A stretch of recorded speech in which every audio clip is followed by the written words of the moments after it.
नमस्कार साथियों, आज के इस वीडियो में आप जानने वाले हो कि सुभद्रा कुमारी चौहान की कविताओं में किस प्रकार से नारी चेतना व्यक्त हुई है और देशभक्ति की भावना किस प्रकार से जागृत हुई है। इसको बिल्कुल आसान से आसान शब्दों में समझने वाले हो। वीडियो स्टार्ट करने से पहले मैं आप सभी को एक बात बताना चाहूँगा। मैंने आप लोगों से वादा किया था कि प्रत्येक दिन आपको एक वीडियो दिया जाएगा, प्रत्येक दिन सुबह 7 बजे। 3-4 दिनों से वीडियो मेरा नहीं आ रहा था। इसके पीछे कारण ये था साथियों कि गाँव में जो है बिजली का बड़ा जो है समस्या हो रहा है आजकल। आंधी तूफान आने के कारण 3-4 दिनों से बिजली नहीं थी। यही कारण था कि मैं आप लोगों के लिए वीडियो लेकर नहीं आ पा रहा था। अब जो है आपको कोई दिक्कत नहीं होगी, लगातार वीडियो आएगा प्रत्येक दिन एक। तो आप जो है सभी वीडियो को देखिएगा। चलिए बिना देर किए आज के इस वीडियो को स्टार्ट करते हैं। जैसे कि 3 क्वेश्चन इससे पहले हमने बता दिया है, आपने अगर अभी तक नहीं देखा है तो डिस्क्रिप्शन में प्लेलिस्ट का लिंक दिया हुआ है साथियों, वहाँ पर जाके आप सभी क्वेश्चंस को देख सकते हो। और आज का जो हम लोगों का प्रश्न है वो है कि सुभद्रा कुमारी चौहान की कविताओं में नारी चेतना किस प्रकार से व्यक्त हुआ है, और दूसरा इसी में जोड़ दिया गया है कि देशभक्ति की भावना का जो है चित्रण किस प्रकार से सुभद्रा कुमारी चौहान जी ने की है अपनी कविताओं में। तो चलिए बिल्कुल हम लोग आसान शब्दों में इसको समझने का प्रयास करते हैं। सबसे पहले आपको परिचय देना है, केवल आप एक बार सुन लोगे ना, मैं आपको 100% गारंटी देता हूँ कि आपको रटने की कोई आवश्यकता नहीं है, एक ही बार में आपको याद हो जाएगी। सुभद्रा कुमारी चौहान हिंदी की जो है एक प्रमुख कवित्री थी। मतलब ये है कि सुभद्रा कुमारी जो चौहान थी वह जो है हिंदी साहित्य में हिंदी रचनाकार के रूप में एक प्रमुख कवित्री थी, जिन्होंने बहुत सारी कविताओं को, बहुत सारी रचनाओं को लिखी थी, जिनकी रचनाओं में देशभक्ति और नारी शक्ति का अद्भुत मेल देखने को मिलता है। इन्होंने जो कविताएं लिखी है, जो रचनाएं लिखी है, उस रचनाओं में जो है देशभक्ति की भावना दिखाई देती है, नारी शक्ति का जो है अद्भुत मेल दिखाई देती है। ये है कि इन्होंने बताने का प्रयास किया अपने कविताओं के माध्यम से कि नारी किसी से कम नहीं है, और उनको जागृत किया कि आप भी लोग जो है स्वतंत्रता संग्राम में भाग लीजिए। उन्होंने स्वतंत्रता संग्राम के दौरान सक्रिय रूप से भाग लेकर अपनी कविताओं जैसे कि झांसी की रानी से लोगों में वीरता और त्याग की भावना जगाई। इन्होंने एक कविता लिखा है जिसका नाम है झांसी की रानी, और इन्होंने इस झांसी की रानी में यह बताने का प्रयास किया है कि महिलाएं किसी से कम नहीं है, वह वीरता पूर्वक जो है संघर्ष कर सकती है अपने अन्याय के प्रति, अपने समाज के प्रति। और इस प्रकार से चाहे महिला हो चाहे पुरुष हो, उनको जो है अपने कविताओं के माध्यम से जागरूक की है। महिलाओं को यह बताने का प्रयास किया है कि जो झांसी की रानी थी एक महिला होते हुए भी जो है उन्होंने जो है अंग्रेजों के दांत खट्टे किए थे, यानी अंग्रेजों को मजा चखाई थी। इसी प्रकार से आप पुरुष होकर क्यों नहीं अंग्रेजों को जो है सबक सिखा सकते हो, महिला होकर क्यों नहीं अंग्रेजों को सबक सिखा सकते हो। इस कविता के माध्यम से यही यहाँ के लोगों को प्रेरणा देने का प्रयास की है सुभद्रा कुमारी चौहान जी। उनकी कविताओं ने भारतीय नारियों को आत्मविश्वास से भर दिया और उन्हें सशक्त बनाने में अहम भूमिका निभाई। यानी कि भारत के जो महिलाएं थी जिनको 4 दीवारों में कैद करके रखा जाता था, उनको समाज में किसी भी प्रकार का अधिकार नहीं था, उनको कहा गया कि आप जो है आगे आइए और अपनी वीरता पूर्वक साहस से जो है अंग्रेजों के खिलाफ लड़िए, पुरुषों के साथ जो है भाग लीजिए। इस प्रकार से नारियों के अंदर जो है सुभद्रा कुमारी चौहान जी ने आत्मविश्वास भर दिया और उन्हें सशक्त बनाया। उसके बाद नेक्स्ट आपको पॉइंट बनाना है कि सुभद्रा कुमारी चौहान की कविताओं में नारी चेतना किस प्रकार से व्यक्त हुई है।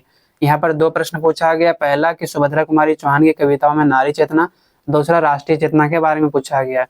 तो हम लोग इन दोनों को जो है 3 पॉइंट में समझने का प्रयास करते हैं। स्त्री के वीरता और संघर्ष का चित्रण, इनके कविताओं में क्या है, स्त्री की वीरता की बात कही गई है, संघर्ष की बात कही गई है। सुभद्रा कुमारी चौहान की जो कविता है उसमें नारी चेतना प्रमुख रूप से दिखाई देती है, और उन्होंने झांसी की रानी जैसी कविता लिखी है। इस कविता के माध्यम से इन्होंने जो भारतीय स्त्रियां हैं, महिला है, उन महिलाओं को जो है वीरता और संघर्ष से जो है परिचय दिलाती है और उनको लड़ने के लिए प्रेरित करती है। जैसे कि खूब लड़ी मर्दानी, वह तो झांसी की रानी थी, जैसी पंक्तियां रानी लक्ष्मीबाई को जो है नारी शक्ति का प्रतीक बताती है। यानी इनकी जो एक पंक्ति है झांसी की रानी में वो है कि खूब लड़ी मर्दानी, वह तो झांसी की रानी थी। इन कविताओं में यह बताने का प्रयास किया है कि एक महिला होते हुए जो है उन्होंने अंग्रेजों को जो है बिल्कुल मजा चखाया था, एक महिला होते हुए भी जो है अंग्रेजों को हराया था। और ये क्या संदेश देना चाह रहा है कि महिलाएं आगे बढ़ो और अपने जो है अत्याचार के खिलाफ संघर्ष करो तुम। ये कविताएं भारतीय महिलाओं को अपने अधिकारों के लिए लड़ने और स्वतंत्रता प्राप्त करने के लिए प्रेरित करती है। जैसे कि मैंने बताया कि ये कविताएं इनकी जो है महिलाओं को अपने शोषण अत्याचार के खिलाफ लड़ने की बात कहती है, अपने अधिकार को, अपने स्वतंत्रता को पाने के लिए प्रेरित करती है, जिससे उनमें जो है आत्मविश्वास जागृत होता है, उसमें जो है सेल्फ कॉन्फिडेंस बढ़ता है कि हम ये कर सकते हैं। दूसरा आपको पॉइंट बनाना है नारी सशक्तिकरण और आत्मनिर्भरता का संदेश। यानी अपनी कविताओं के माध्यम से सुभद्रा कुमारी चौहान जी ने किस प्रकार से नारी सशक्तिकरण पर बल दिया, किस प्रकार से उन्हें कहा कि आप आत्मनिर्भर बन सकते हो। सुभद्रा कुमारी चौहान की जो कविता है नारी सशक्तिकरण का प्रबल संदेश देता है। नारी सशक्तिकरण का मतलब है कि महिलाएं किसी से कम नहीं है, अगर वो ठान ले तो पुरुषों से आगे बढ़ सकती है। वे स्त्रियों को केवल घर तक सीमित न देखकर उन्हें राष्ट्र निर्माण में भागीदारी मानती है। यानी जो आज तक महिलाएं चार दीवारों में रहती थी, चूल्हा चौका करती थी, उनको कहा कि महिलाएं किसी से कम नहीं है, अगर वो ठान लेना तो पुरुषों से आगे बढ़ सकती है, और उन्हें राष्ट्र निर्माण में भागीदारी देने की बात कही सुभद्रा कुमारी चौहान जी ने। उनकी कविताएं दर्शाती है कि भारतीय महिला केवल कोमल नहीं है बल्कि देश की रक्षा के लिए संघर्ष भी कर सकती है, जिससे वे जो है आत्मनिर्भर बने। यानी सुभद्रा कुमारी चौहान जी ने अपने कविताओं के माध्यम से यहाँ के महिलाओं को यह संदेश पहुंचाया कि महिला केवल कोमल नहीं होती है, समझ रहे हो ना, महिला अपनी देश का रक्षा कर सकती है, अपने देश की रक्षा के लिए संघर्ष अंग्रेजों से कर सकती है, और यही प्रेरणा जो है उनको आत्मनिर्भर बनाया महिलाओं को। तीसरा जो है वो है स्त्री के त्याग और बलिदान का चित्रण। यानी बताने का प्रयास किया कि कैसे एक स्त्री जो है सारी कुछ त्याग सकती है, कैसे बलिदान दे सकती है। सुभद्रा कुमारी चौहान की जो कविताएं हैं नारी के त्याग और बलिदान को भी दर्शाती है। उनकी कविता है विदा, एक स्त्री के परिवार और समाज के प्रति गहरे संपर्क को व्यक्त करती है। उनकी एक कविता है विदा, उसमें यह बताने का प्रयास किया है कि जो है एक स्त्री अपने परिवार और समाज के प्रति किस प्रकार से खुद को समर्पित कर देती है, और ये बात कहीं ना कहीं सच दिखाई देता है साथियों, क्योंकि जब उनके बच्चा का पैदा होता है, यानी कोई भी अपनी माँ होती है तो उसी दिन से जो है अपने बच्चों के लिए जीना शुरू कर देती है। अपने लिए वो जीना शुरू नहीं करती है, बल्कि अपने बच्चों के लिए जीना शुरू कर देती है, चाहे वह भूखा रहे, प्यासी रहे, लेकिन वह जो है अपने बच्चों को कभी आंच आने नहीं देती। ये माँ होती है, अब समझ रहे हो ना। तो वही है कि एक स्त्री जो है समाज और परिवार के प्रति उनका गहरा समर्पण होता है, जो किसी भी हद तक पहुंच सकती है। उनकी रचना यह संदेश देती है कि नारी केवल सहनशील ही नहीं है, बल्कि अपने आत्मसम्मान और राष्ट्रीय हित के लिए बड़े बड़े बलिदान भी दे सकती है।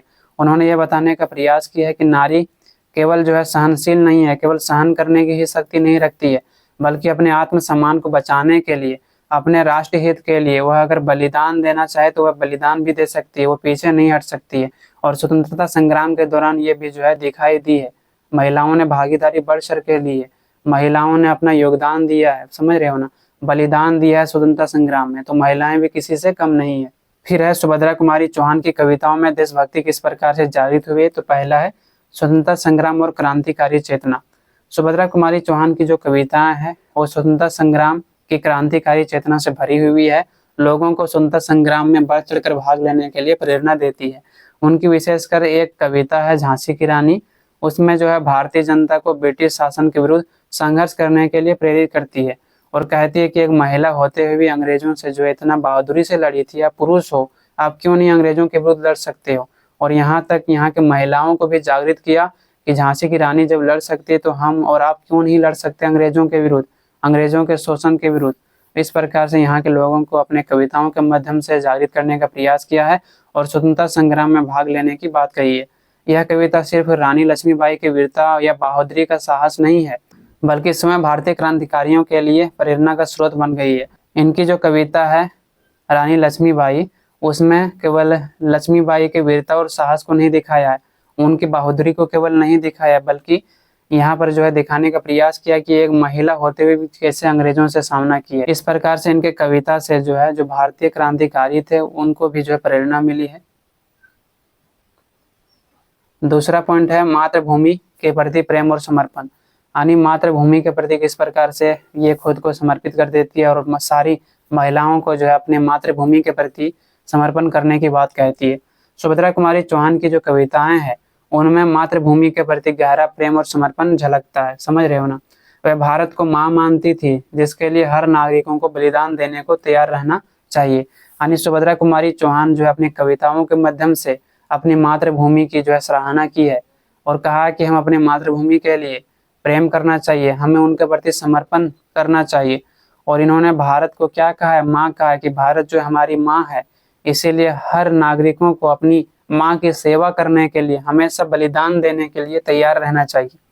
उनकी कविता जो है भावना, भावना में यह स्पष्ट होता है कि जहाँ वे भारत माता की सेवा को सबसे बड़ा धर्म बताती है, यानी भावना उन्होंने एक कविता लिखा है और इस कविता में उन्होंने यह बताने का प्रयास किया है कि जो भारत माता है, भारत माता हमारी सबसे बड़ी लक्ष्य है उनकी सेवा करना, और सबसे बड़ा धर्म हमारा क्या है, धर्म हमारा है भारत माता की रक्षा करना। धर्म का मतलब है हमारा नैतिक कर्तव्य है अपनी देश की रक्षा करना, अपनी माटी की रक्षा करना। और तीसरा पॉइंट आपको बनाना है अंग्रेजी शासन के विरुद्ध संघर्ष। अंग्रेजी शासन के विरुद्ध किस प्रकार से उन्होंने संघर्ष की है और लोगों को जागृत की है। तो सुभद्रा कुमारी चौहान स्वयं स्वतंत्रता संग्राम में सक्रिय रही थी, क्योंकि उसी दौरान इन्होंने बहुत सारी कविताओं को लिखा और यहाँ के लोगों को राष्ट्रीय चेतना फैलाई, यहाँ के लोगों को स्वतंत्रता संग्राम में भाग लेने के लिए कहा। ये खुद स्वतंत्रता संग्राम में जो है भाग ली थी। उनकी कविताओं ने ब्रिटिश शासन के अन्याय और शोषण के विरुद्ध संघर्ष की प्रेरणा दी और लोगों को एकजुट किया। इन्होंने जो कविताएं लिखी, जो रचना लिखा, उनमें ब्रिटिश शासन का जो अत्याचार है, जो अन्याय है, जो शोषण है, उनको बताया और कहा है कि हमें अंग्रेजों के विरुद्ध संघर्ष करना चाहिए, तभी हमें हमारा अधिकार मिलेगा। उसके बाद आपको निष्कर्ष लिखना है कि भारतेंदु युग की कविता में देश प्रेम केवल स्वतंत्रता संग्राम तक सीमित नहीं है, बल्कि इसने भारतीय संस्कृति के गौरव, स्वदेशी भावना, सामाजिक सुधार और आत्मनिर्भरता को भी बढ़ावा दिया है। यहाँ पर भारतेंदु नहीं होगा साथियों, यहाँ पर जो है सुभद्रा कुमारी चौहान होगा। लेकिन यह भारतेंदु युग इसलिए कहा गया है क्योंकि भारतेंदु युग बहुत लंबा समय तक चलता है और भारतेंदु युग में ही जो है सबसे अधिक कविताएं और रचनाएं लिखी जाती है सभी साहित्यकारों के द्वारा, और इन साहित्य के माध्यम से यहाँ के लोगों के अंदर राष्ट्रीय चेतना और देश के प्रति समर्पण की भावना फैलाया जाता है। तो यहाँ पर भारतेंदु भी लिख सकते हो, कोई दिक्कत वाली बात नहीं है, क्योंकि भारतेंदु युग चला था और भारतेंदु युग के अंदर सारे कवि आ जाते हैं, बहुत सारे कवि जिन्होंने राष्ट्रीय चेतना को फैलाने का प्रयास किया है। समझ रहे हो ना, 1800 से 1900 ईस्वी तक भारतेंदु युग माना जाता है और उस दौरान जो है बहुत सारी कविताएं लिखी गई और कविताओं के माध्यम से राष्ट्रीय चेतना फैलाने का प्रयास किया गया। यहाँ पर जो है भारतेंदु युग की जो कविताएं हैं उसमें भारत की जो संस्कृति है ना, उनकी महानता की बात की गई है। स्वदेशी भावना, यानी कहा गया कि अंग्रेज के जो कपड़े हैं, जो वस्तुएं हैं, उनका हम लोग प्रयोग ना करें, बल्कि हमारी जो देसी वस्तु है उनका प्रयोग करें। और यहाँ पर यहाँ के लोगों को स्वदेशी भावना फैलाने का प्रयास किया है। सामाजिक सुधार करने की प्रयास की गई कि किस प्रकार से हम समाज को सुधार सकते हैं। हमारे समाज में जो छुआछूत है, जो रूढ़िवादी विचारधारा है, कर्मकांड है, इन सभी को दूर करने का प्रयास है, इन सभी को समाप्त करने का प्रयास है। तो इस प्रकार से इन सभी चीज़ों को समाप्त करने की बात कही, तभी हमारा समाज बदलेगा और सभी लोग आत्मनिर्भर बनेगा। इस दौर के जो कवि है उन्होंने हिंदी कविता को देशभक्ति से जोड़कर राष्ट्रीय चेतना की मजबूत की। यानी इस समय जितने भी कवि थे, साहित्यकार थे, उन्होंने अपने कविता और रचना के माध्यम से देशभक्ति जगाई और लोगों के अंदर राष्ट्रीय चेतना फैलाने का प्रयास की। और अंत में दोस्तों मैं आप सभी को बता दूं कि हिंदी मेजर पेपर 9 में आप लोगों को कुछ VVI क्वेश्चन बताया था और ये भी कहा था ये सारे क्वेश्चन पूछे जाने की संभावना है। तो हमने पहला कर लिया, दूसरा कंप्लीट कर लिया, तीसरा भी हो गया, आज हम लोगों ने चौथा कर लिया है, ठीक है ना। नेक्स्ट क्वेश्चन जो होने वाला है, जो इम्पोर्टेंट है, वो है दिनकर की कविता में राष्ट्रीय चेतना। तो इस क्वेश्चन को बिल्कुल देखना ना भूलें, बिल्कुल मिस ना करें, एग्जाम में पूछे जाने की पूरी संभावना है। तो आज के लिए इतना ही, आप लोगों से बहुत जल्द मिलते हैं नेक्स्ट वीडियो में। लेकिन दोस्तों वीडियो अंत होने से पहले मैं सभी से एक छोटी सी रिक्वेस्ट करना चाहूँगा कि यार आप लोग जो है सपोर्ट नहीं करते हो तो ज़रूर सपोर्ट करें। आपने अगर सब्सक्राइब नहीं की है तो ज़रूर कर लें, लाइक नहीं किया है तो कम से कम लाइक कर दें, कमेंट एक करें। इससे होता ये है कि यूट्यूब अधिक से अधिक लोगों तक वीडियो भेजती है, तो इससे आप लोगों को जो है हेल्प मिल सकेगा और आसानी से मैं आपको आंसर करवाता हूँ, एक बार में आपको समझ में आ जाती होगी। तो इस प्रकार से आपको वीडियो कहीं नहीं मिलने वाला है, समझ रहे हो ना। तो इस प्रकार से आप जो है अपना प्यार और सपोर्ट बनाए रखें, इससे मुझे मोटिवेशन मिलता है साथियों, और मैं आप लोगों के लिए बेस्ट से बेस्ट कंटेंट लिख पाता हूँ। तो इतना ही, आप लोगों से बहुत जल्द मिलते हैं नेक्स्ट वीडियो में। धन्यवाद।